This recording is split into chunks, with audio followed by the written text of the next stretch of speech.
Hi, I'm Wes, the Explosion, and the first Kirby game my brother and I owned as kids was Kirby's Dream Course, which was totally not what we were expecting after watching our cousin play Kirby's Adventure on the NES.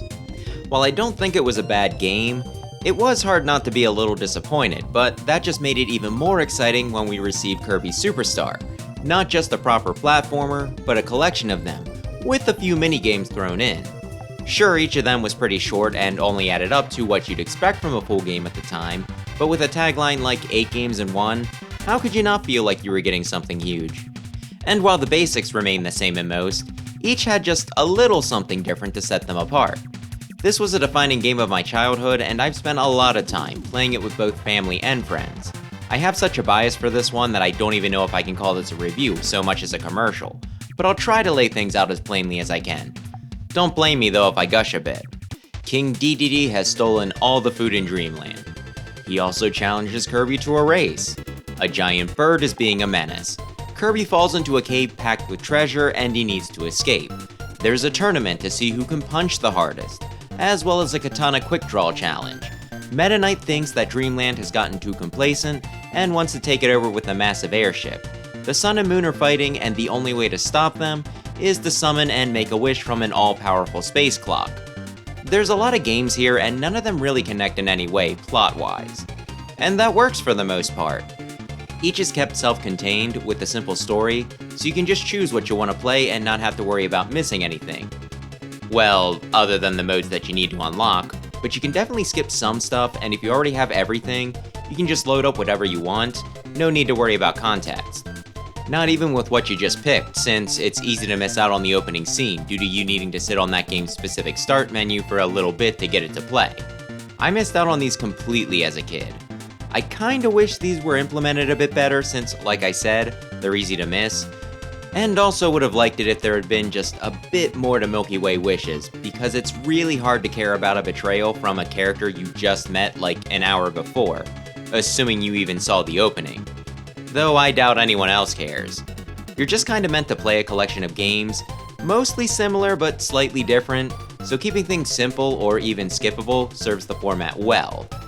The mechanics can vary a bit between games, but I'll lay out the basics here and mention if any of them change as I go through each. Kirby can jump, float, and suck things up, then spit them out. He can also eat enemies, and if they have a power associated with them, copy that ability, and there are also icons he can touch to gain a power without needing to do that. He can also sacrifice that power to create a helper, which typically takes the form of whatever enemy you got it from but recolored, and can be controlled either by the CPU or a second controller. That's right, we got co-op. The camera focuses on Kirby, but helpers can warp to player 1, so they don't need to worry about getting lost off screen. When a helper dies, it doesn't cost a life, and when they do lose all their health, they start to explode and can run around for a little bit. And if they touch an enemy that has a different power than them, they can morph into that before they blow up. They can even trigger a self-destruct if they get tired of their power. Or Kirby can unsummon them or ditch his own power to convert the ability into an item that can be reabsorbed. I really love the helper system since player 2 can be really, well, helpful. Plus, with the Kirby focus, and the bosses having a bit more HP, at least according to the wiki, it balances things so that helpers aren't overpowered and also makes it so that players don't have to fight for resources. My advice, give Kirby to your stronger player to not only conserve lives, but also give the team a clear leader, and take the pressure off the less skilled member. For a few odds and ends, for power-ups, you have extra lives, food, which restores health, Maximum Tomatoes, which restores all health, and Hyper Lollipops, which makes you invincible.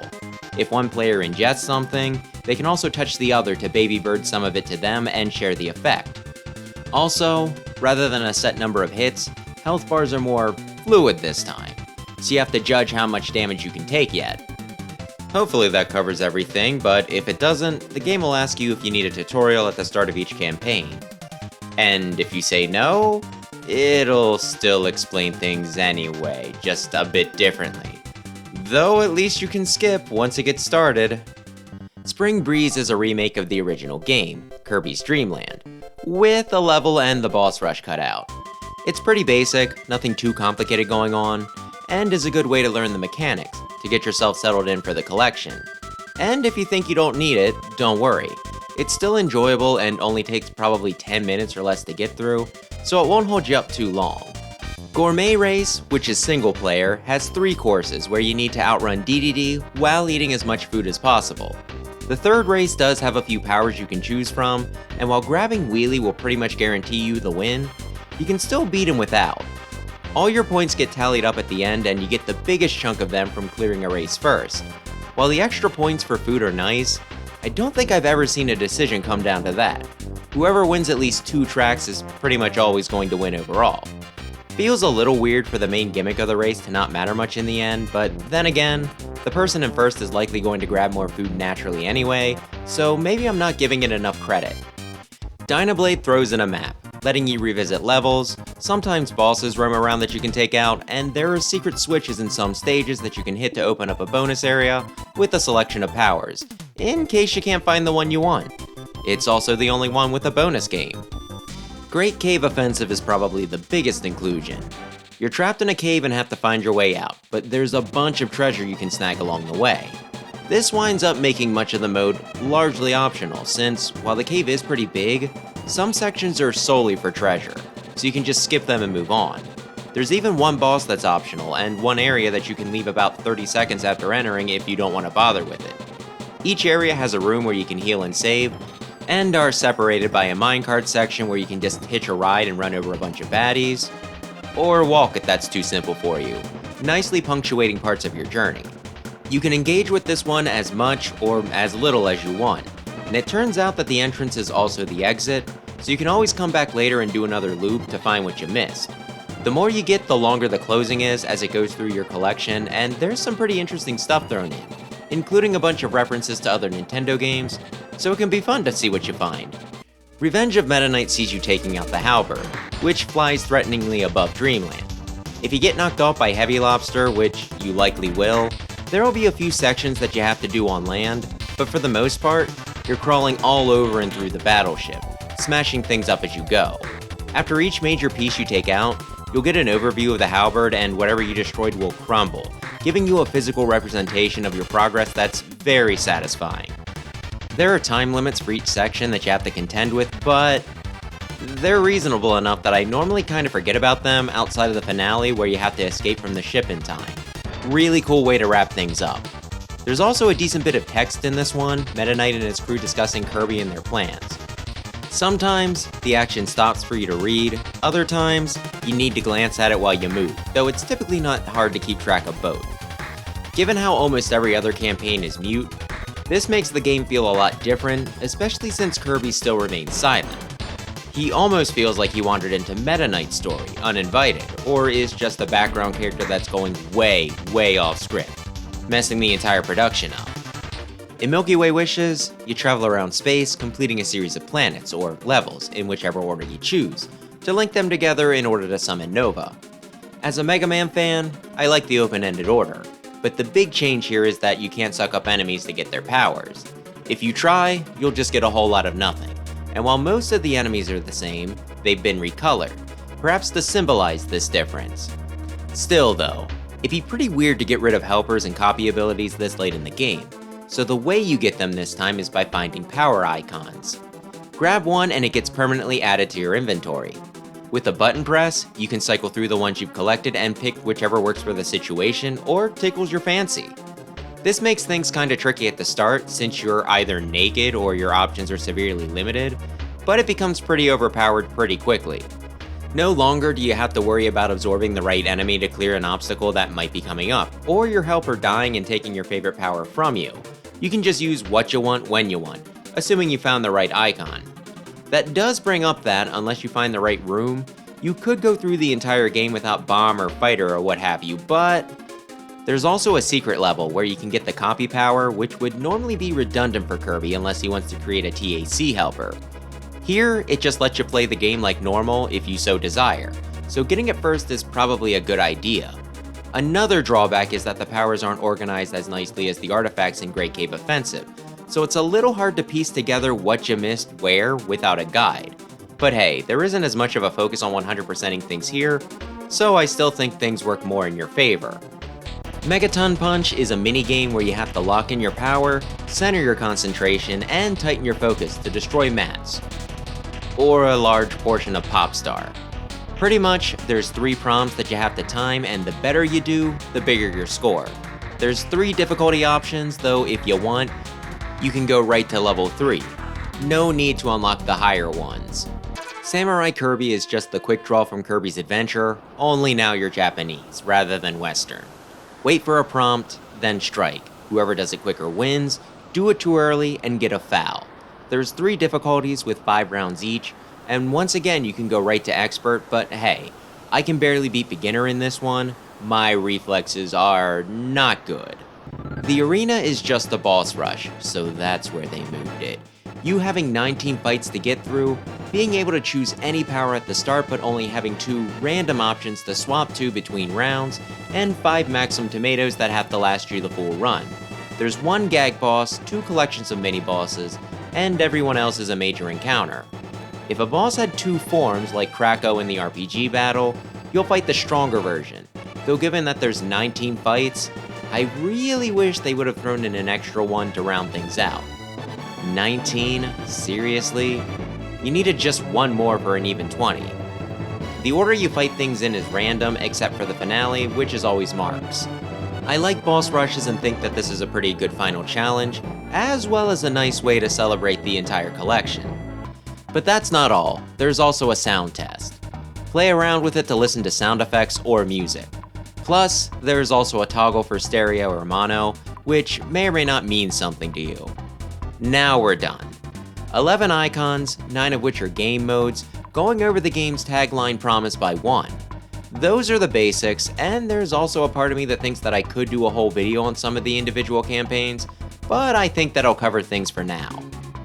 When it comes to enemies, you get the usual suspects, most either returning or becoming staples here. I'd say a little more attention was given to the character designs here than previously, probably because of how many of them are now playable with the helper system and the Super Nintendo specs. I don't think there's a single baddie that wouldn't make a great plush. There's a handful of sub-bosses that can be swallowed, but only after being defeated, ranging from helpers just waiting to happen like Bonkers, to weirdos I don't think we ever see again, like this trenchcoat pervert, and even a one-use power from Chef Kawasaki. In between both categories are Meta Knight's crew, which show up a few times primarily in his campaign, that are a bit hardier than normal enemies, but can still be sucked up and they attack in waves. For the full bosses, I think this game might have the greatest variety of any Kirby title, a full 16 according to how the arena splits them up, and this is likely due to how many different games are included, each needing its own cast. Spring Breeze reuses bosses from Kirby's Dream Land. Dynablade uses only sub-bosses, except for the titular character herself, a giant bird that swoops around. Great Cave Offensive brings more exotic baddies, like a chameleon, ancient statue, a whale in a suit, and a turn-based RPG window.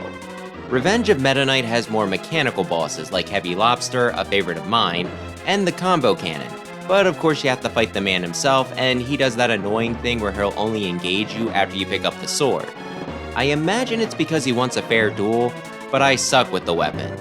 If he wanted an even playing field, he'd let me keep bombs, but at least I can leave it to player 2 if I don't want to bother.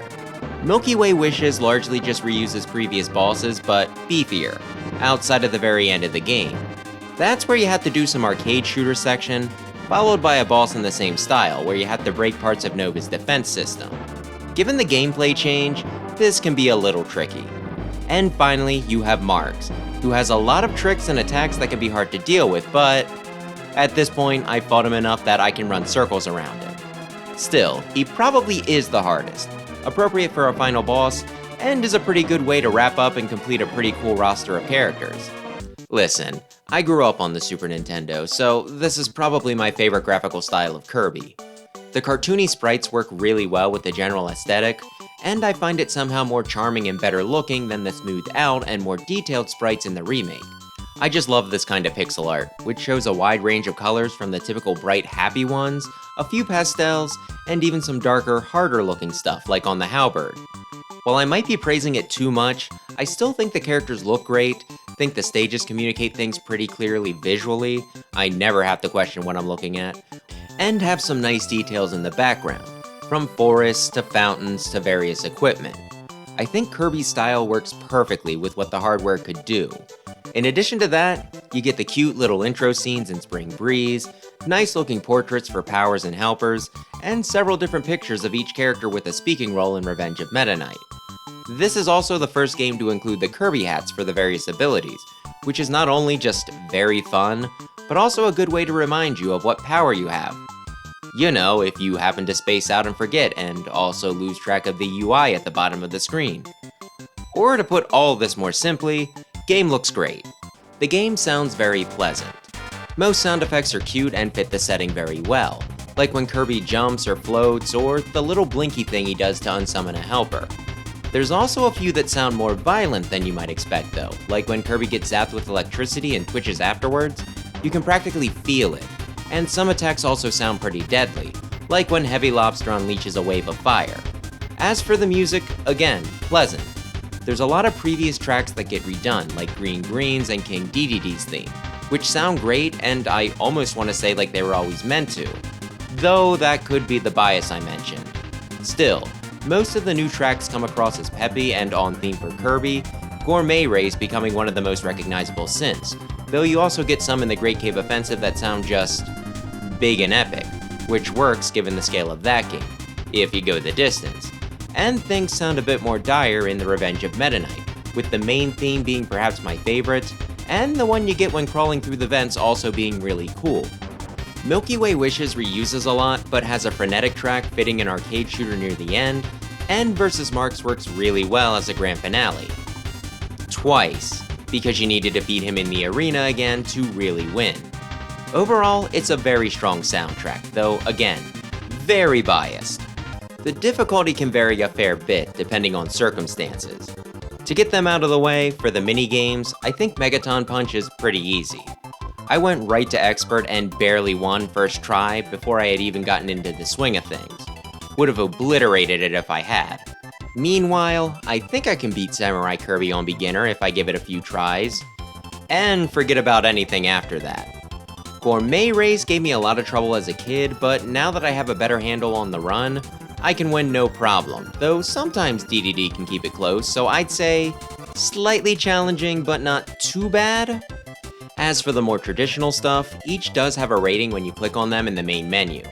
As for my own assessment, Spring Breeze is a breeze, no surprise there, and Dynablade is slightly harder but still pretty easy. The only real challenge there is hitting the secret switches.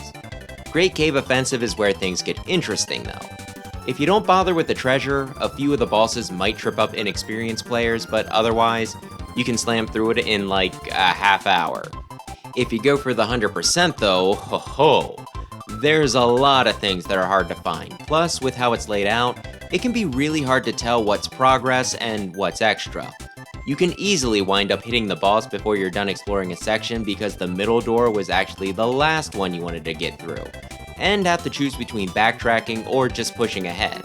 The treasures are arranged in order on the pause menu, which you can kinda use to intuit where you missed something, but sometimes it's up to guess whether you need the last one in one part or the first in the next.